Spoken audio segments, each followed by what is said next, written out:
जीवन में हमेशा याद रखिए, कर्मों का फल हमें वैसे ही ढूंढ लेता है जैसे कोई बछड़ा खो जाने पर सैकड़ों गायों में अपनी माँ को ढूंढ लेता है। नमस्कार साथियों, स्वागत है आपका मोटिवेशनल स्पार्क की सीरीज़ में जिसका नाम है भगवत गीता की सीख। आज हम जानेंगे श्रीमद् भगवत गीता के तीसरे अध्याय से क्या सीखा जा सकता है। इस वीडियो में बात करेंगे तीसरे अध्याय की बहुत ही सरल भाषा और आसान से शब्दों में। प्रथम अध्याय में हमने देखा कि धनुर्धर अर्जुन युद्ध क्षेत्र में हर तरफ अपने रिश्तेदारों को देखकर युद्ध करने से मना कर देते हैं और हताश होकर रथ में पीछे जाकर बैठ जाते हैं। वहीं दूसरे अध्याय में भगवान श्री कृष्ण अर्जुन को समझाते हैं कि आपका धर्म ही आपसे कहता है कि आप युद्ध क्षेत्र में उतरकर युद्ध करो।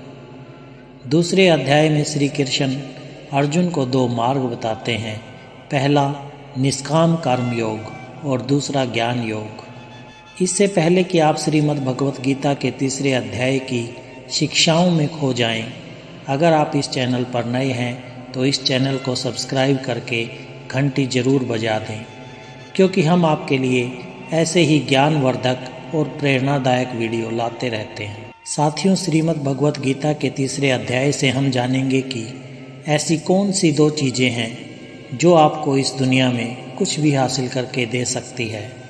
इसमें हम यह भी जानेंगे कि हम क्या है और हम अपने मन को अपने काबू में करके अपनी सभी बुरी आदतें कैसे छोड़ सकते हैं और अपनी मनचाही मंजिल को कैसे प्राप्त कर सकते हैं।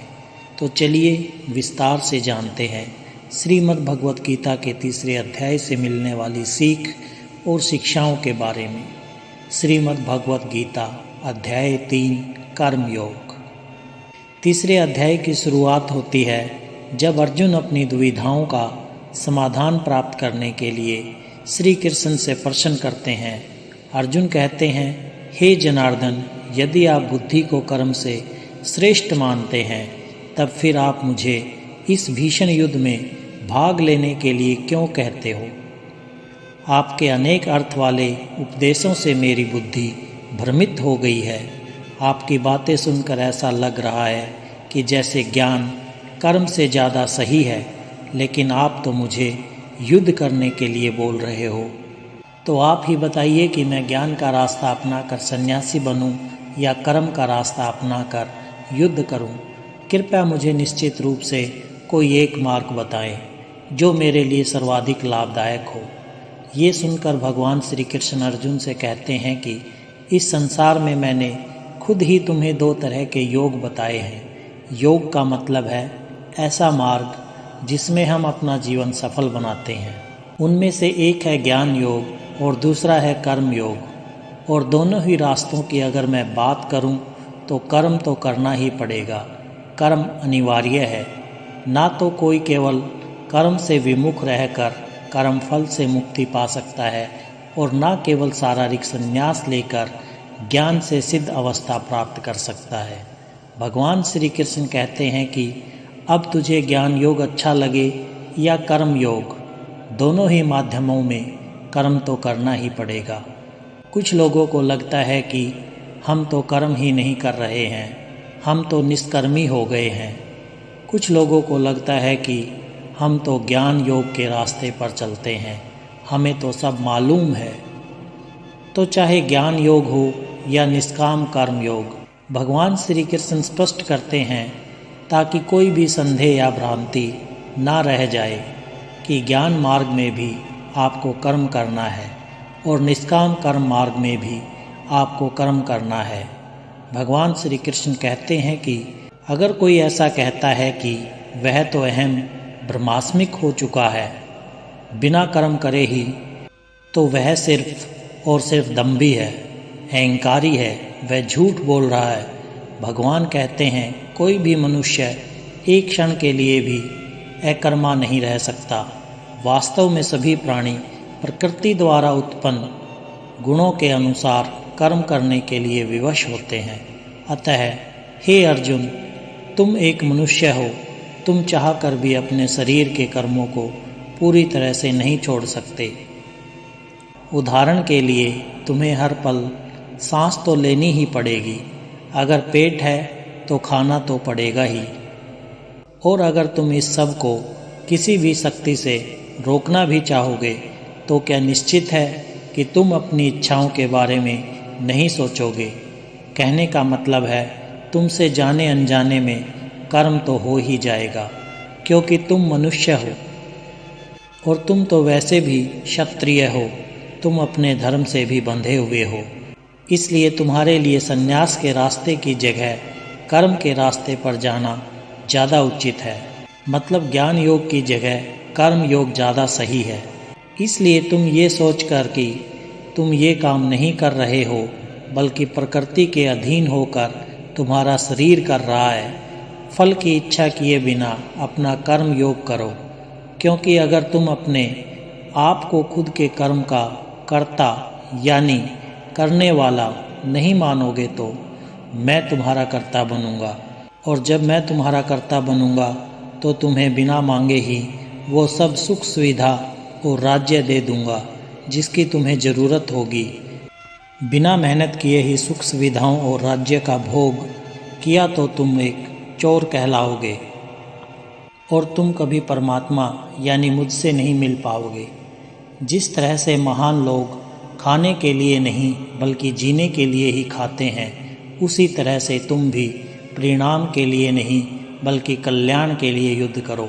हे अर्जुन, तुम मनुष्यों में सबसे महान हो, इसलिए जैसा तुम करोगे ठीक वैसा ही तुम्हारी संतान या आने वाली दुनिया करेगी।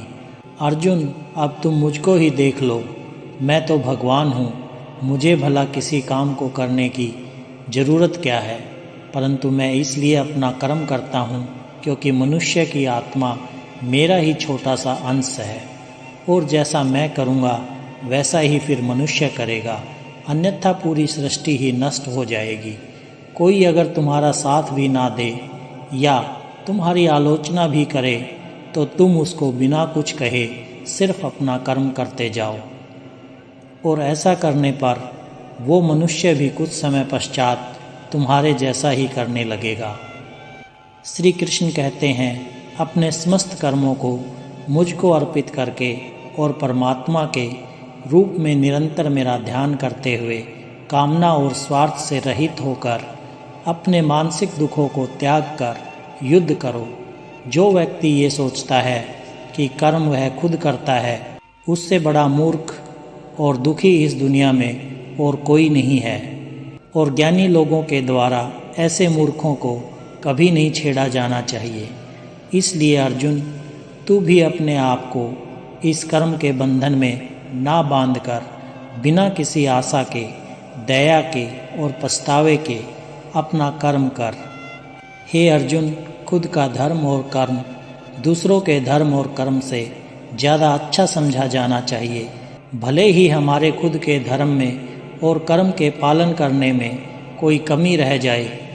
अर्जुन ने फिर सवाल किया कि अगर मनुष्य उसी परमात्मा का अंश है तो उससे गलतियां क्यों हो जाती हैं और वो बुरे काम क्यों करता है?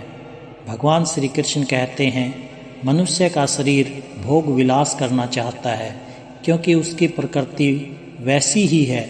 इसलिए अगर उसकी इच्छा पूरी नहीं होती तो उसे क्रोध आता है, और जिस तरह धुएं की वजह से आग दिखाई नहीं देती, उसी तरह से काम और क्रोध की वजह से मनुष्य को अपना धर्म, कर्म और परमात्मा दिखाई नहीं देते, और इसी वजह से क्रोध और कामना में आकर मनुष्य अपनी इंद्रियों और मन पर नियंत्रण खो देता है और ना चाहते हुए भी बुरे काम और गलतियां कर बैठता है। हे अर्जुन, तू हमेशा याद रखना, इस शरीर से ज़्यादा शक्तिशाली इसकी इंद्रियां हैं, इंद्रियों से ज़्यादा शक्तिशाली मन है, मन से ज़्यादा शक्तिशाली है बुद्धि, और बुद्धि से ज़्यादा शक्तिशाली हो तुम यानी आत्मा।